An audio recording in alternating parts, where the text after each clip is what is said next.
একজন ওসমান হাদিকে আমরা সেফটি সিকিউরিটি দিতে পারি নাই। আধিপত্যবাদী শক্তি ইচ্ছা করলেও আবার বাংলাদেশে যে সহজভাবে তারা তাদের স্থান করে নিতে পারবে সেটা সম্ভব না। হাদির মৃত্যুর মধ্য দিয়ে সেটাই প্রমাণ হয়েছে।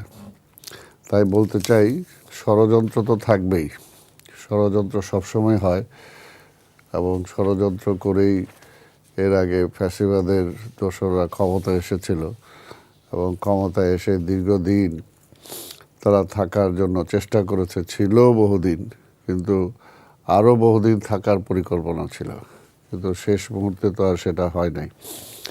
তাই আজকেও আগামী নির্বাচন, সেই নির্বাচনকে কেন্দ্র করেও অনেকে অনেক ধরনের পরিকল্পনা করবে।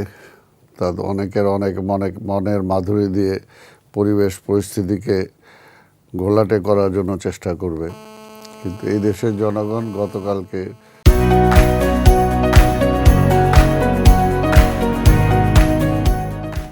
আমার মনে পরিষ্কার মেসেজটা দিয়ে দিয়েছে যে যতই তারা চেষ্টা করুক, কোনোভাবেই আর আধিপত্যবাদী শক্তির দোসররা ফিরে আসার কোনো সুযোগ নেই। হাদির মৃত্যুর মধ্য দিয়ে সমগ্র জাতি একটা মেসেজ দিয়েছে শত্রুদের প্রতি, যে যারাই আজকে অপচেষ্টা করুক না কেন, কোনো অপচেষ্টাই সফল হবে না। আর হাদি তো জীবন্ত হাদির চেয়ে আজকে মৃত হাদি অনেক শক্তিশালী।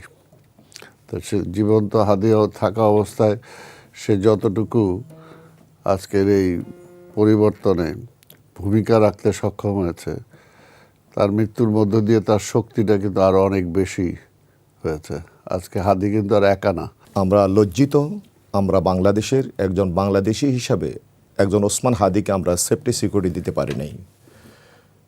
যুগে যুগে যারা এই লড়াই করেছেন, ওসমান হাদি সর্বশেষ তরুণদের আইকন হিসেবে তার কণ্ঠ উচ্চকিত করার কারণে মূলত ওসমান হাদিকে নিশানা করা হয় নাই, এখানে নিশানা করা হয়েছে বাংলাদেশের যে নতুন বাংলাদেশ, আধিপত্যবাদ বিরোধী যে শক্তি, সেই শক্তিকে নিশানা করা হয়েছে।